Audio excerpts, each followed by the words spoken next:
Hi. ഇപ്പോൾ നമ്മൾ latest ആയിട്ട് കണ്ടുകൊണ്ടിരുന്നതാണ് മല്ലു ഫാമിലിയുടെ ഒരു കമ്പനിയിലും അതിനോടനുബന്ധിച്ച വീഡിയോകളും അതെല്ലാം ഒരുവിധം വൈറലായതായിരുന്നു. ഞാനും അതിനെപ്പറ്റി ഒരു വീഡിയോ ചെയ്തിട്ടുണ്ടായിരുന്നു. അപ്പോൾ ഇപ്പം ഇന്നലെ അവർ ബിഹൈൻഡ് കൂട്ടിന് നൽകിയ ഒരു ഇന്റർവ്യൂവിന്റെ അടിസ്ഥാനത്തിലാണ് ഞാൻ ഇപ്പോൾ ഈ വീഡിയോ ചെയ്യുന്നത്. അപ്പം ഞാൻ ഈ മുൻപ് ഒരു വീഡിയോ ഇവരെ പറ്റി ചെയ്തത് കൊണ്ട് എനിക്ക് ഒരുപാട് നെഗറ്റീവ് കമന്റും ഒരുപാടെന്ന് പറഞ്ഞാൽ ഏകദേശം ഒരു 10ഓളം കമന്റുകൾ എനിക്ക് അതിനകത്ത് നെഗറ്റീവ് പോലെ എനിക്ക് ഫീൽ ചെയ്തു. കാരണം വേറെ ഒന്നുമല്ല, ഞാനത് പറയുന്നത് വെച്ച് കഴിഞ്ഞാൽ നിങ്ങൾ അവരെ വീഡിയോ കാണാതിരുന്നാൽ പോലെ അവർക്ക് ഇഷ്ടമുള്ളതുപോലെ ജീവിക്കട്ടെ. എന്നാലും നമ്മളൊരു എന്തോ പറയുന്നത് ഞാനിപ്പോൾ പറയുന്നത് വെച്ച് കഴിഞ്ഞാൽ നമ്മളൊരു സബ്സ്ക്രൈബേഴ്സിനോടൊരു നീതിയുണ്ട്. ആ നീതി വിട്ട് നമ്മൾ പ്രവർത്തിക്കരുത്. ശരിയല്ലേ ഞാൻ പറഞ്ഞത്?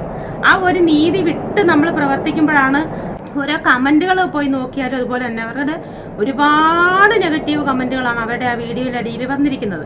അപ്പം ഞാൻ ഇത്രയും പറയാൻ കാരണം വെച്ചാൽ മല്ലു ഫാമിലിയിലെ പൊന്നൂസിന്റെ അവിഹിതവും അതിനോടനുബന്ധിച്ച് പരമ്പരകളും ഒക്കെ നമ്മളിപ്പോൾ കണ്ടുകൊണ്ടിരുന്നതാണ്. അതിപ്പോൾ ഏകദേശം അവസാനിച്ചു. ഇന്നലെ അവരൊരു ഇന്റർവ്യൂ കൊടുത്തിട്ടുണ്ടായിരുന്നു. ആ ആങ്കറിന്റെ മുമ്പുള്ള ഇന്റർവ്യൂകളൊന്നും ഞാൻ അങ്ങനെ കാണുന്നത് എനിക്ക് ഇഷ്ടമല്ല. പക്ഷേ ഇഷ്ടമല്ലെന്ന് ഞാൻ ഉദ്ദേശിച്ചു കഴിഞ്ഞാൽ ഒരുപാട് അങ്ങ് ഓവറായിട്ടുള്ള ആക്ടിങ് അതുപോലെയാണ് എനിക്ക് ഫീൽ ചെയ്തിട്ടുള്ളത്. ഞാൻ അങ്ങനെ മൊത്തം കണ്ടിട്ടില്ല. പക്ഷേ ഇന്നലെ ഇപ്പൊ ഈ മല്ലു ഫാമിലി ഇന്റർവ്യൂ ചെയ്തത് മൊത്തവും ഞാൻ കണ്ടു എന്നുള്ളതാണ്. കാരണം വെച്ച് കഴിഞ്ഞാൽ ഇത്രയും നല്ലതുപോലെ ഈ കുട്ടിക്ക് ഇന്റർവ്യൂ എടുക്കാനും പൂജ എന്ന് പറയുന്ന ആ കുട്ടിക്ക് ഇന്റർവ്യൂ എടുക്കാനും അറിയാവുന്നുള്ളത് ഇന്നലെ ആ കുട്ടി തെളിയിച്ചു. അതുപോട്ടെ, ഇന്നത്തെ വിഷയം അതല്ല. നമ്മുടെ കേരളക്കരെ എന്താണോ ഇവരോട് ചോദിക്കാൻ ആഗ്രഹിച്ചത് അതുപോലത്തെ ചോദ്യങ്ങളാണ് ഇന്നലെ ഈ ഒരു ചാനലിൽ അവരോട് ചോദിച്ചത്. അതെന്തായാലും ആ ചോദ്യം വെച്ച് കഴിഞ്ഞാൽ നമ്മൾ ഒരിക്കലും ഒരു യൂട്യൂബേഴ്സ് ചെയ്യാൻ പാടില്ലാത്ത കുറെ തമ്പനയിലുകളും അതിനോടനുബന്ധിച്ച വീഡിയോകളുമാണ് ഈ മല്ലു ഫാമിലി എന്ന് പറയുന്നത് അവർ ചെയ്തു കൂട്ടിക്കൊണ്ടിരുന്നത്. അത് എല്ലാവർക്കും അറിയാം. അതുപോലെ തന്നെ അവരുടെ വീഡിയോയിലെ കമന്റ് കണ്ടാലും നമുക്കത് അറിയാൻ പറ്റും. അപ്പോഴ് നമ്മൾ എന്താണോ നമ്മുടെ കേരളത്തിലുള്ള ജനങ്ങൾ അവരോട് ചോദിക്കണമെന്ന് ഉദ്ദേശിച്ചത് ആ ചോദ്യങ്ങൾ തന്നെയാണ് ഈ അവതാരിക പൂജ എന്ന പെൺകുട്ടി അവരോട് ചോദിച്ചിരിക്കുന്നത്. നമുക്ക് ആ ഒരു 2-3 ചോദ്യം നമുക്കൊന്ന് കാണാം. ശരിക്കും ഈ ഒരു ഫെയിമിനും പൈസയ്ക്കും വേണ്ടിയിട്ടാണോ നിങ്ങൾ അതുകൊണ്ട് തന്നെയല്ല നിങ്ങൾ ഇങ്ങനത്തെ കണ്ടന്റും കാര്യങ്ങളൊക്കെ ചെയ്യുന്നത്? ശരിക്കും പ്രശ്നങ്ങൾ ഉണ്ടായിരുന്നു. പ്രശ്നങ്ങൾ തുടങ്ങിയപ്പോ തന്നെ അത് നമ്മൾ വീഡിയോസ് കാണിച്ചിരുന്നില്ല. ശരിക്കും ഇവിടെ വീട്ടിൽ തന്നെ ആയിരുന്നു. വീട്ടിൽ ശരിക്കും പറയാൻ കാരണം എന്റെ പെങ്ങള് വീട്ടിൽ വന്നിരുന്നു. അപ്പൊ പെങ്ങള് വീട്ടിൽ വന്ന സമയത്താണ് ചിലൊരു പ്രശ്നം ഉണ്ടായിട്ട് ഇവിടെ ഞാൻ മനസ്സിലാൻ തുടങ്ങി. എന്ത് എനിക്ക് കാരണം നെഗറ്റീവുകൾക്ക് ആൾക്കാർക്ക് എപ്പോഴും കണ്ടിരിക്കാൻ ഒരു ഇതാണ്. പിറ്റേ ദിവസം ഞാനൊരു നെഗറ്റീവ് കമ്പനിയിൽ കൊടുത്തിട്ട് ഞാൻ എന്നെ വെറുതെ ഇരുന്നിട്ട് ഇങ്ങനെ വർത്തനം പറയുന്ന ഒരു വീഡിയോ ഉണ്ട്. എനിക്കിങ്ങനെ പണിക്ക് പോലെ കുറച്ച് ബുദ്ധിമുട്ടുണ്ട്, വേറെ വലിയ പ്രശ്നങ്ങളുണ്ട്. അപ്പൊ അങ്ങനെ ഞാനപ്പോ ആ ഒരു രീതിക്ക് പിറ്റേ ദിവസം ഞാനൊരു വീഡിയോ ഇട്ടു. അതങ്ങനെ ഇട്ടപ്പോ അത് റീച്ചായി. പക്ഷെ കേട്ടല്ലോ. അപ്പൊ വിയർപ്പിന്റെ അസുഖം ഉണ്ട്, അതുകൊണ്ട് ജോലിക്ക് പോകാൻ പറ്റാത്തത് കൊണ്ടാണ് ഇതുപോലുള്ള നെഗറ്റീവ് ക്യാപ്ഷൻ ഇട്ട് വീഡിയോ ഇട്ടതെന്നാണ് പറയുന്നത്. ലേശ ഉളുപ്പില്ലേ എന്നുള്ളത്. ഇത്രയും പരസ്യമായിട്ട് കയറുന്നുണ്ട് നെഗറ്റീവ് തമ്പനയിൽ വെച്ചിട്ട് ഇതുപോലെ വ്യൂസ് കാശ് വാങ്ങിക്കുന്നതിനകത്ത് ഒരു ലേശ ഉളുപ്പ് തോന്നുന്നില്ല എന്നുള്ളതാണ്. പിന്നെയും അതൊരുമാതിരി ക്രെഡിറ്റ് പോലെയാണ് പറയുന്നത്.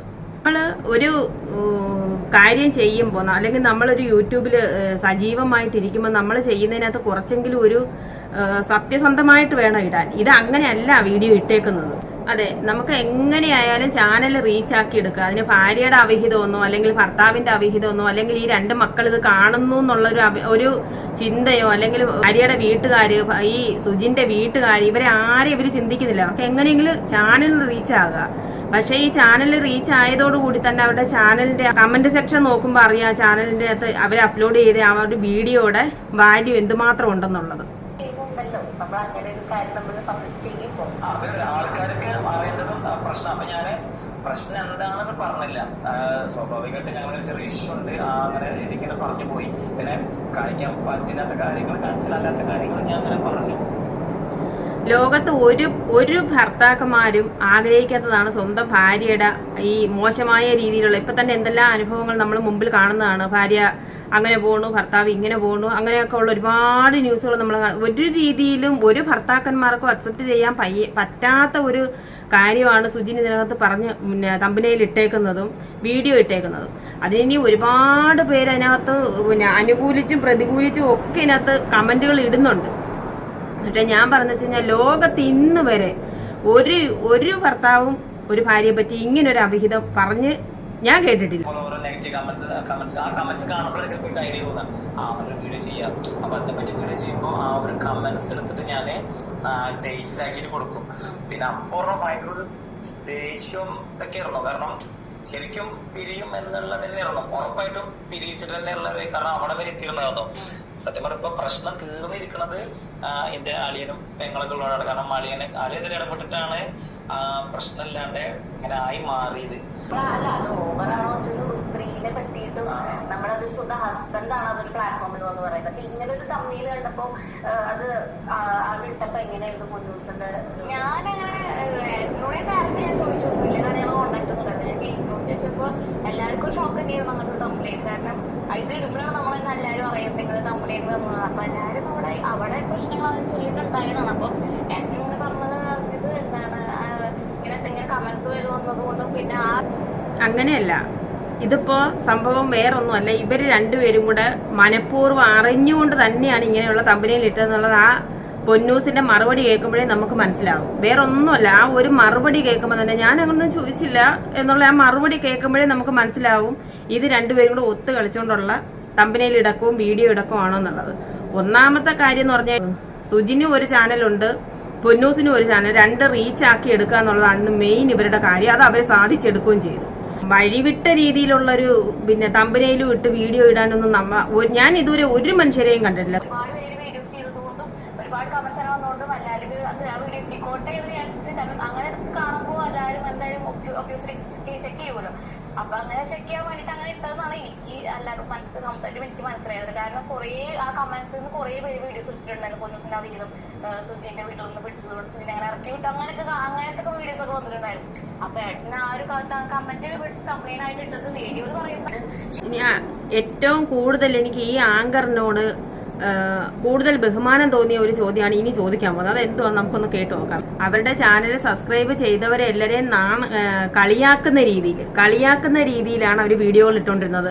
അതിനകത്തൊരു പിന്നെ ചൂഷണം ചെയ്യല്ല, അവരെ ഈ സബ്സ്ക്രൈബ് ചെയ്ത ആൾക്കാരെ കളിയാക്കുന്ന രീതിയിലാണ് ഇവർ വീഡിയോകൾ ചെയ്തുകൊണ്ടിരുന്നത്, ഓരോ പിന്നെ തമ്പനയിലുകൾ ഇടുന്നത്. ഇപ്പം എന്ന് വെച്ച് കഴിഞ്ഞാൽ അത് കണ്ടുകൊണ്ട് ആളുകൾ ക്ലിക്ക് ചെയ്ത് കയറുക എന്നുള്ളത്.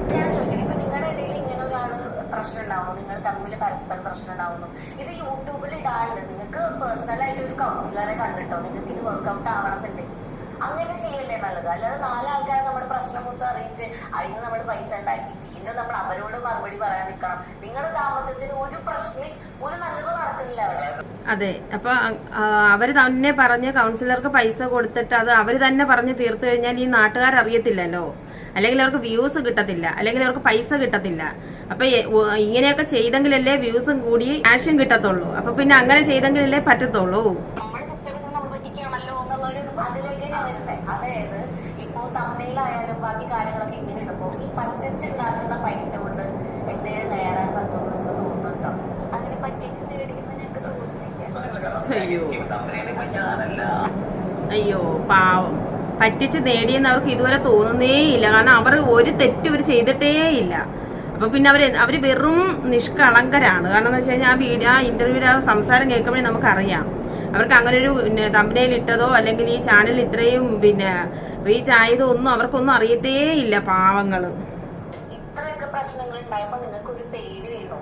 നിങ്ങളൊരു ഉഡായിപ്പ് കപ്പിളാന്നുള്ളൊരു പേര് വേണം. നിങ്ങളൊരു ഉഡായിപ്പ് കപ്പിൾ എന്ന് വിളിക്കുമ്പോ അല്ലെങ്കിൽ അങ്ങനെയാണ് നിങ്ങൾ എന്ന് പറയുമ്പോ എന്താ പറയാ? അല്ല, അതിനിപ്പോ പ്രത്യേകിച്ച് പറയേണ്ട ആവശ്യമില്ല. എല്ലാവർക്കും മനസ്സിലായി എന്തുകൊണ്ട് രീതിയിലുള്ള ഇതെല്ലാം കാണുമ്പോൾ എല്ലാവർക്കും മനസ്സിലായി. വെറും ഉഡായിപ്പാണെന്നുള്ളത് എല്ലാവർക്കും മനസ്സിലായിട്ടുണ്ട്. ഇനിയൊന്നും പ്രത്യേകിച്ച് പറയേണ്ട ആവശ്യമില്ല, എല്ലാവർക്കും അത് മനസ്സിലായിട്ടുണ്ട്. ഇനി ഒരു ചോദ്യം കൂടെ ഉണ്ട്, അതും കൂടെ ചോദിക്കാൻ വേണ്ടിയിട്ടാണ് ഞാൻ ഇത്രയും വെയിറ്റ് ചെയ്തത്. ഞാൻ പറയട്ടെ, നിങ്ങൾ ഇത്രയും പ്രശ്നങ്ങളും കാര്യങ്ങളും നിങ്ങളുടെ യൂട്യൂബിലൂടെ അറിയിക്കുകയാണ്. നിങ്ങൾക്ക് മക്കളുണ്ട്. അപ്പൊ നിങ്ങൾ എന്ത് റോൾ മോഡലായിട്ട് നിങ്ങളുടെ മക്കള്, നിങ്ങളൊരു ഒബ്വിയസ്ലി മക്കള് വലുതാവുമ്പോ എന്റെ അച്ഛൻ അമ്മ എന്റെ ഇൻസ്പിറേഷൻ ആണ്, എന്റെ റോൾ മോഡലാണ് എന്ന് പറയേണ്ട സ്ഥാനത്ത് നിങ്ങൾ ഈ കാണിക്കുന്നതൊക്കെ അവരെ ഇൻസ്പയർ ചെയ്യുന്ന കാര്യമാണെന്ന് നിങ്ങൾക്ക് തോന്നിയിട്ടുണ്ട്? അത് ഞാൻ എന്നോട് പറയുന്ന കാര്യമാണ്, നമ്മൾ എന്ത് ചെയ്യും പോസിബിളിലൊക്കെ നമ്മുടെ വീഡിയോസ് നമുക്ക് പ്രൈവറ്റ് ആക്കാം, പക്ഷെ മറ്റു വീഡിയോസ് ഒക്കെ നമ്മൾ എന്ത് ചെയ്യും അങ്ങനെ ഈ സമയം എന്താ പിന്നെ ആ ഒരു ചോദ്യമാണ് ഇതിനകത്ത് ഏറ്റവും ഹൈലൈറ്റ് ആയിട്ട് എനിക്ക് തോന്നിയത്. കാരണം എന്ന് വെച്ച് കഴിഞ്ഞാൽ നാളെ നമ്മുടെ മക്കള് ഈ സുജിന്റെയും പൊന്നൂസിന്റെയും മക്കളടുത്ത് അവര് നാളെ എന്ത് രീതിയിൽ അത് പറഞ്ഞ് മനസ്സിലാക്കിയിരിക്കും. കാരണം എന്ന് വെച്ച് കഴിഞ്ഞാൽ ഇത്രയും അവര് മുതിർന്ന ക്ലാസ്സുകളിലാവുമ്പോൾ നിന്റെ അച്ഛൻ നിന്റെ അമ്മയെ പറ്റി ഇങ്ങനെ പറഞ്ഞില്ലേടാ, പിന്നെന്താ ഞങ്ങൾക്ക് പറഞ്ഞൂടെ എന്നുള്ള രീതിയിലുള്ള ചോദ്യങ്ങൾ വരില്ലേ. അപ്പോൾ അവരുടെ മുന്നിൽ അവർക്ക് പറയാനുള്ള ന്യായീകരണങ്ങളില്ല. അപ്പോൾ നമ്മൾ മുന്നും പിന്നും ചിന്തിക്കാതെ ഒരു യൂട്യൂബർമാരും ചെയ്യാത്ത കാര്യമാണ് ഇപ്പോൾ ഈ രീതിയിലുള്ള തമ്പനയിലുകൾ ഇട്ടിട്ട്. അപ്പം നാളെ ഒരു സമയത്ത് നമുക്ക് ചിന്തിക്കാവുന്നതേ ഉള്ളൂ ഈ കുട്ടികളുടെ ഭാവി. അല്ലെങ്കിൽ നാളെ അവർ ഇപ്പോൾ ഒരു ക്ലാസ്സിൽ ഒരു അടി ഉണ്ടായി, അല്ലെങ്കിൽ അവൻ്റെ അമ്മയെ പറയുന്നു അല്ലെങ്കിൽ അച്ഛനെ പറയുന്നു, നമുക്ക് അങ്ങനെ വന്നുകൂടാന്ന് പറയാൻ പറ്റില്ല. അപ്പം അവർ സ്വാഭാവികമായിട്ടും അവർ അങ്ങോട്ടും ഇങ്ങോട്ടും പറയും, പിന്നെ അമ്മയ്ക്ക് പറയോ അങ്ങനെ ചെയ്തു കഴിഞ്ഞാൽ പറയും നിന്റെ അച്ഛനല്ലേ പണ്ട് ഇങ്ങനെ പറഞ്ഞിരുന്നത്, അല്ലെങ്കിൽ നിന്റെ അമ്മ ഇങ്ങനെ പറഞ്ഞിരുന്നില്ലേ, ഏതാണ്ട് യൂട്യൂബ് നാട് ലോകം മൊത്തം അറിഞ്ഞല്ലോ. യൂട്യൂബ് ഉള്ളിടത്തോളം കാലം ഈ കാര്യം ഇങ്ങനെ അതിനകത്ത് തന്നെ കിടക്കും. അപ്പോൾ അതിങ്ങനെ പറഞ്ഞ് നിന്റെ അച്ഛൻ ഇങ്ങനെ പറയാമെങ്കിൽ പിന്നെ ഞങ്ങൾക്ക് എന്താ പറഞ്ഞ. അത് എന്ത് രീതിയിൽ പണം ഉണ്ടാക്കിയാലും അതിനെല്ലാം ഒരു സത്യസന്ധത വേണം. അല്ലാതെ ഇങ്ങനെ ഈ സ്വന്തം ഭാര്യയും ഭർത്താവും കൂടെ ഒത്തു കളിച്ചിട്ട് ആ നാട്ടിലുള്ളവർ തന്നെ പ്രതികരിക്കുന്നതൊക്കെ നമ്മൾ ഇതിനു മുമ്പ് കണ്ടതാണ്. അവരെ വീട്ടിൽ തന്നെ ഒളിച്ചു നിർത്തിയിട്ട് അല്ലെങ്കിൽ ഒളിഞ്ഞിരുന്നിട്ട് അവിടെ നിന്ന് ഇല്ലാന്ന് പറഞ്ഞിട്ട് വീഡിയോ എടുക്കുന്നതും അവരെ അയൽക്കാർ കണ്ടതും ഒക്കെ നമ്മൾ ഈ ഒരുപാട് നാളും നമ്മൾ ഇത് പരമ്പര പോലെ നമ്മൾ കണ്ടതാണ്. ഒരിക്കലും സ്വന്തം രീതിയിൽ എന്ത് തന്നെ ആയാലും ശരി തന്നെ സ്വന്തം ഭാര്യയും ഭർത്താവിനെയും, അല്ലെങ്കിൽ ഇപ്പൊ ഭർത്താവ് എന്തെങ്കിലും ഭാര്യ എന്തെങ്കിലും ഭർത്താവിനെ പറയുന്നത് പോലെയല്ല, സ്വന്തം ഭർത്താവ് തന്നെ ഭാര്യയെ സമൂഹത്തിന് മുൻപിൽ, അത് യൂട്യൂബ് പോലൊരു പ്ലാറ്റ്ഫോമിൽ ഇത്രയും പരസ്യമായിട്ട് അവിഹിതം ഉണ്ടെന്ന് പറയുന്ന ഒരു ഭർത്താവിനെ ഞാൻ എൻ്റെ ജീവിതത്തിൽ കണ്ടിട്ടില്ല. സത്യം ഞാൻ പറയാം. അപ്പൊ ഇത്രയും വീഡിയോകളൊക്കെ നമ്മൾ കണ്ടിട്ടുണ്ടെങ്കിലും ഇത്രയും പച്ചയ്ക്ക് സ്വന്തം ഭാര്യയുടെ അവിഹിതം വിറ്റ് കാശുണ്ടാക്കുന്ന ഒരു ഭർത്താവിനെ അങ്ങനെ പറയാതിരിക്കാൻ ഒരു നിവൃത്തിയില്ല. എന്ന് വെച്ചാൽ ആ ഇന്റർവ്യൂവില് പിന്നെ പച്ചയ്ക്ക് പറയുന്നുണ്ട്. അത് കുറച്ച് ഓവറായി പോയി എന്ന് തോന്നുന്നുണ്ട്. എന്ന് വെച്ചാൽ അതിനകത്തൊരു കുറ്റബോധവും അവന് തോന്നുന്നില്ല. അല്ലെങ്കിൽ എൻ്റെ വീട്ടുകാർ കാണുമെന്നോ അല്ലെങ്കിൽ എൻ്റെ കൂട്ടുകാർ കാണുമെന്നോ ഒന്നും അവർക്ക് ഒരു ചിന്തയും ഇല്ല. അത് കുറച്ച് ഓവറായി പോയി, അതിപ്പോൾ ഒരു സ്വാഭാവികം എന്നുള്ള രീതിയിലുള്ള മറുപടിയാണ് സുജിൻ അതിനകത്ത് പറഞ്ഞേക്കുന്നത്. ഇനിയെങ്കിലും നിങ്ങൾ ആ ഒരു വീഡിയോ പ്രൈവറ്റ് ആക്കിയാലും അത് നിങ്ങൾ പറയുന്ന കാര്യങ്ങളെല്ലാം മറ്റ് റിയാക്ഷൻകാരെടുത്തത് മൊത്തം ചെയ്തിട്ടുണ്ട്. എന്നാൽ അത് പോവില്ല. പക്ഷെ ഇനിയെങ്കിലും ഇങ്ങനെയുള്ള ക്യാപ്ഷനുകളും എഴുതി ഇതുപോലുള്ള വീഡിയോകൾ ചെയ്യുന്നവർക്കൊരു പ്രചോദനമായിരിക്കട്ടെ. കാരണം സ്വന്തം ഭാര്യയുടെ അവിഹിതം വിറ്റ് കാശുണ്ടാക്കുന്ന ലോകത്തിൽ ഒരേ ഒരു ഭർത്താവാണ് ഈ മല്ലു ഫാമിലിയിലെ സുജിൻ. ഇനി ഒരു മനുഷ്യർക്കും ഇതുപോലൊരു ഗതി നാണക്കേടും വരാതിരിക്കട്ടെ.